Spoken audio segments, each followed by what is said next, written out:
नमस्कार दर्शक बंधु बीपी न्यूज यूट्यूब चैनल को आपण को स्वागत। दर्शक बंधु कोरोना संक्रमण जोगु राज्यर शिक्षा व्यवस्था दोहली जाइछि। केबे स्कूल खोलिबो एवं दशम श्रेणी रे पाठपढ़ा स्वाभाविक हेबो से नै किछि निर्दिष्ट कहि हो नै। तेणु ऑनलाइन पाठपढ़ा को अधिकांश शिक्षानुष्ठान आपणे नै छथि, किंतु ए क्षेत्र में सरकारी विद्यालय गुड़िक एक प्रकार फेल होइथिबा जणा पड़िछि। राज्य में मोट 60 लाख पिला मध्यरु 22 लाख ऑनलाइन व्यवस्था रे पढ़िबा को सक्षम थिबा बेले 40 लाख एथुर वंचित अछन्ते। एथि सकाशे ऑनलाइन पाठपढ़ार विकल्प चिंता करी राज्य सरकारक विद्यालय और गणशिक्षा विभाग पक्षरु शिक्षा संपर्क आरंभ हेबाकू जाउथिबा जणा पड़िछि। एही व्यवस्था द्वारा शिक्षक माने ग्रामांचल को जाई पिला मानकू पाठ पढ़ेबे।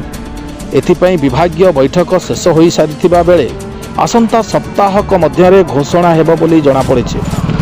सरकार आरंभ करिया जाउथिबा शिक्षा संपर्क अनुसार शिक्षक माने गाँव रे जाई प्रथम रु अष्टम श्रेणी पर्यंत पिलांकू पाठ पढ़ेबे। गोटे स्थान में सर्वाधिक 10 जन पिलांको पाठपढ़ा हो पारिबो। गाँव गोटे स्थान चूड़ांत करा सह सबु कोविड नियम मानि पाठपढ़ा जीव। सोमवार ठारू शुक्रवार पर्यंत शिक्षयित्री शिक्षक माने पाली अनुसार गाँ को जाई पाठ पढ़ेबे। प्रधान शिक्षक ये समस्त व्यवस्थार तदारख करेंगे। पाठपढ़ा स्थान में गहली न हेबा प्रति ध्यान दिया जिवो।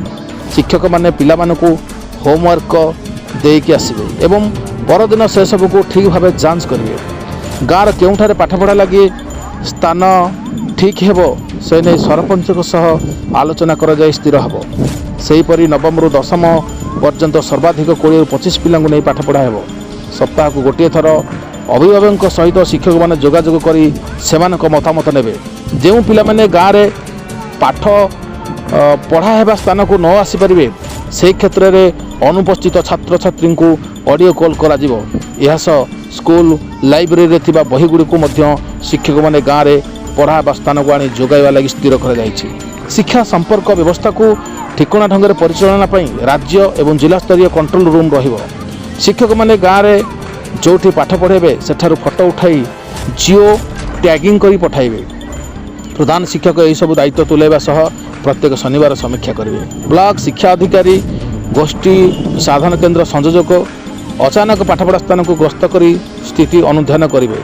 केते ग्राम रे पाठपढ़ा हैला, केते छात्र छात्री भाग नेउछंदी एवं केउ सब विषय केते सरिला ताहार तथ्य संग्रह करा जिवो। उपजिथिबा समस्यार समाधान पई हेल्पलाइन नंबर रहिबो।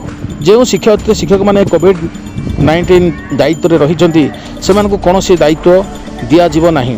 एभली अनेक नियम करा जायथिबा बेले आहुरी 2टी प्रस्ताव एथिरे जोड़ा जिवो बोली जणा जायछि। शिक्षक माने पाठ पढ़ेबा को आसीबा समय रे सेमानक सैनिटाइजेशन लागि जहा खर्च हेबो ता स्कूल पांठिरु दिया जिवो।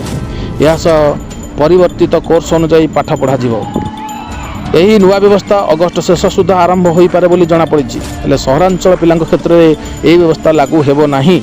यही क्षेत्र में कौन करा जीव ताकू नहीं सरकार विचार करि नाहांती। सहरांचल पिलांक लागि किछि नुआ व्यवस्था आसीपारे बोली जने अधिकारी सूचना दैछंती। दर्शक बंधु एही भली ताजा खबर जानिया पई हमर बीपी न्यूज यूट्यूब चैनल को सब्सक्राइब करंतु एवं आम चैनल को लाइक करंतु एवं आमर कमेंट बॉक्स रे कमेंट दियंतु। जय जगन्नाथ, नमस्कार।